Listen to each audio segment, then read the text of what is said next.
നമുക്കറിയാം ഈ ഗ്രാമീണ മേഖലയിലൊക്കെ നമുക്ക് ഇവിടെ വളരണം എന്നുണ്ടെങ്കിൽ ടൂറിസവുമായി ബന്ധപ്പെട്ട് തന്നെയാണ്. ഈ റോഡ് നമുക്കറിയാം, ഇന്ന് കളത്തിക്കടവ് നിന്ന് മങ്കമ്പിലേക്കുള്ള റോഡ് മാൻസാറ് ഈ ഭാഗം പാലായുടെ ഭാഗമായി മാറിയതിനു ശേഷമാണ് BMBC ചെയ്ത്. അതോടൊപ്പം തന്നെ മറ്റ് റോഡുകൾ കൊല്ലപ്പള്ളിയിൽ നിന്നും നമ്മുടെ മേലുകാവ് അതിലേക്കുള്ള ആ ജംഗ്ഷനിലേക്കും കാഞ്ഞിരങ്കാവില തൊട്ട് കാഞ്ഞിരപ്പള്ളി വരെയുള്ളതെല്ലാം ലിങ്ക് ചെയ്തുള്ള റോഡുകളാണ്. അപ്പോൾ ആ റോഡുകൾ രൂപപ്പെടുത്തിയതും ഇവിടെ ഒരു ടൂറിസം മേഖലയാക്കി മാറ്റുവാൻ വേണ്ടിയിട്ടാണ്. അപ്പോൾ ആ ടൂറിസം ഉണ്ടെങ്കിലേ ആളുകൾ ഇങ്ങോട്ട് വരികയുള്ളൂ. അത് മാത്രമല്ല, ആളുകൾ വരുമ്പോൾ തീർച്ചയായും ഇവിടെയുള്ള വ്യാപാര സ്ഥാപനങ്ങളിൽ നമുക്ക് വിൽപ്പന കൂടും, ഇവിടെയുള്ള ഓട്ടോറിക്ഷയ്ക്ക് ഓട്ടം കൂടും, ഇവിടെയുള്ള വരവുകൾ കൂടും, ഇവിടെ വൈദ്യുതിയാവും, കുടിവെള്ളമാകും, റോഡാകും.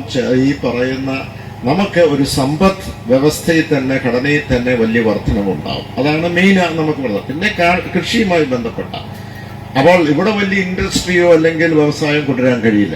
അങ്ങനെയാണ് നമ്മൾ പ്ലാൻ ചെയ്ത ഒരു ഗ്രീൻ ടൂറിസം എന്ന പദ്ധതി മാൻസാർ തന്നെ പ്ലാൻ ചെയ്യുകയും കേന്ദ്രത്തിന്റെ പദ്ധതിയുമായി ബന്ധപ്പെട്ടെന്ന് ലോക്സഭയിൽ ഞാനായിരുന്നപ്പോൾ അതുമായി ബന്ധപ്പെട്ട പ്ലാനിങ്ങിനെ കൊണ്ട് 99 കോടി രൂപ അതിന് അനുവദിക്കുകയും അതിനകത്ത് പിലിഗ്രിം ടൂറിസം ഉൾപ്പെടെയുള്ളതുണ്ട്.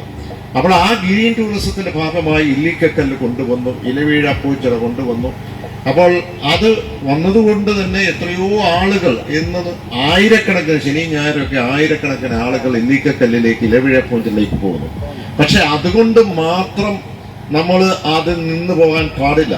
നമ്മുടെയൊക്കെ ആ ഘട്ടത്തിലുള്ള സ്വപ്നം, അവിടെ ആവശ്യമായ അടിസ്ഥാന സൗകര്യങ്ങൾ, അവിടെ ലോഡ്ജ് ഉണ്ടാകണം, കേബിൾ കാർ, അവിടെ വാസ്തവത്തിലെ കേബിൾ കാർ ഉണ്ടാകണം, അവിടെ മറ്റ് സൗകര്യങ്ങൾ, അമ്യൂണിറ്റി സെന്റേഴ്സ് ഉണ്ടാകണം. ഇതെല്ലാം ലക്ഷ്യം വെച്ചുകൊണ്ടാണ്. പക്ഷെ കഴിഞ്ഞ 5 വർഷക്കാലത്തിന്റെ ഇടയ്ക്ക് അതിലേക്കൊന്നും ചെന്നെത്തുവാനോ ഒരു പ്രോജക്റ്റ് കൊടുക്കുവാനോ കഴിഞ്ഞിട്ടില്ല എന്നുള്ളത് വളരെ ദുഃഖകരമായ കാര്യമാണ്.